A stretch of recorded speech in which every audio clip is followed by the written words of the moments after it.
Pierre, c'est l'heure aussi de votre débat du jour, oui. Jean-Pierre, avec les auditeurs d'Europe 1. Quel moyen de transport utilisez-vous pour vous rendre en vacances? Est-ce que vous êtes plutôt train, avion, voiture, cheval? On peut tout envisager et nous, on veut tout savoir sur Europe 1. Vous nous appelez, c'est Romane qui décroche et non pas Morgane. Morgane, c'est notre programmatrice. C'est le 01 80 20 39 21 qu'il faut faire. C'est un appel non surtaxé. On attend vos appels sur Europe 1. Et on accueille tout de suite Marisol. Bonjour Marisol. Allô? Bonjour.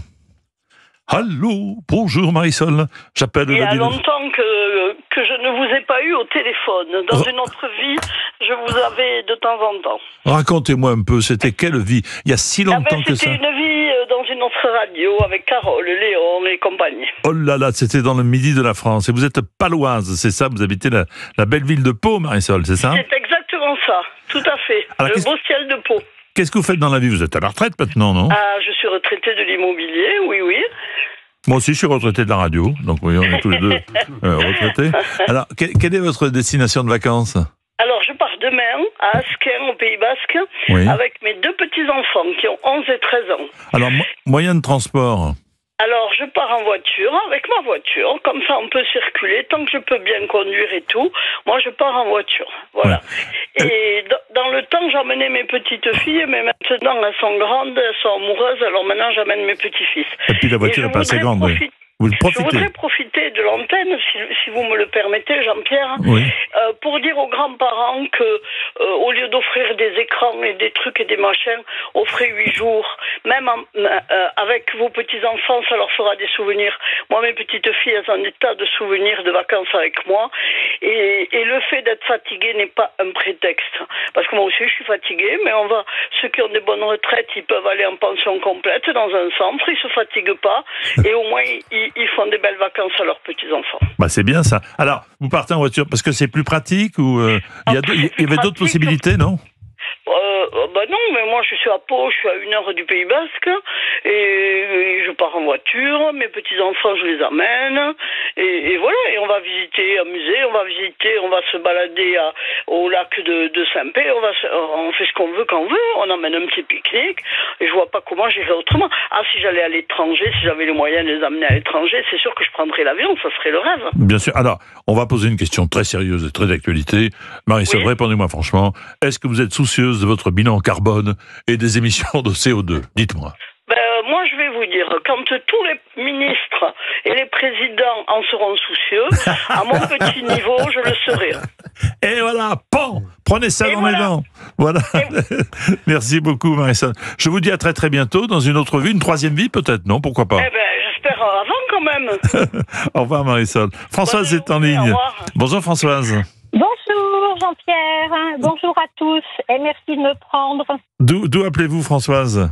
Alors moi j'appelle d'Annecy, une ville un peu privilégiée. Oui, c'est vrai.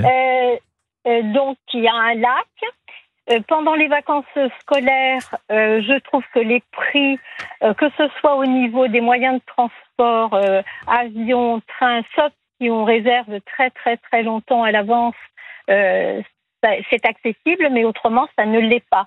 Je trouve que les vacances en voiture, c'est trop cher. L'autoroute est exorbitante. Et l'année dernière, je suis partie en solo en Italie. J'ai pu comparer, par exemple, le prix des trains en Italie et leur fréquence. Je me dis, c'est accessible. Dans une autre vie, j'étais partie au Portugal. J'ai fait plus de 2500 kilomètres avec un badge autoroute. J'ai payé la modique somme de 175 €. C'est parce que je peux payer en France. Donc, je ne pars pas l'été. Je ne pars pas puisque j'ai quand même la chance d'avoir un lac à Annecy. Et quand j'écoute Monsieur Bérou, alors je suis retraitée, j'ai 69 ans et je suis veuve. Et donc, quand j'entends Monsieur Bérou nous dire que les gens qui ont plus de 20 000 € à l'année sont des gens privilégiés, moi, je peux vous dire qu'une fois que j'ai tout payé, mes taxes, mes assurances, mes mutuelles, il reste très très peu. Ça fait la moitié de ma retraite. et je peux être considérée comme une privilégiée puisque j'ai plus de 20 000 euros par an. Ah ben voilà. Mais je trouve qu'en France, les prix, par exemple, pour les vacances de parents, si moi je veux emmener ma petite fille en vacances, je paye le même prix que pour un couple. Il n'y a pas de prix pour les solos. Il n'y a pas de tarif spécifique. C'est vrai, mais vous disiez il y a un instant qu'en Italie c'était moins cher. Sachez maintenant qu'il y a une concurrence italienne en France, notamment pour le TGV. Il y a la SNCF et Trenitalia qui est moins cher. Oui, et qui mais on ne peut pas le prendre partout. Ah, non, on ne peut pas le prendre partout. C'est pas non plus très accessible. C'est-à-dire que si je veux aller à Bordeaux, par exemple, pour avoir un trajet intéressant depuis la Haute-Savoie, il faut que je parte à Lyon. Les transversales, vous avez raison, les transversales, c'est toujours très compliqué.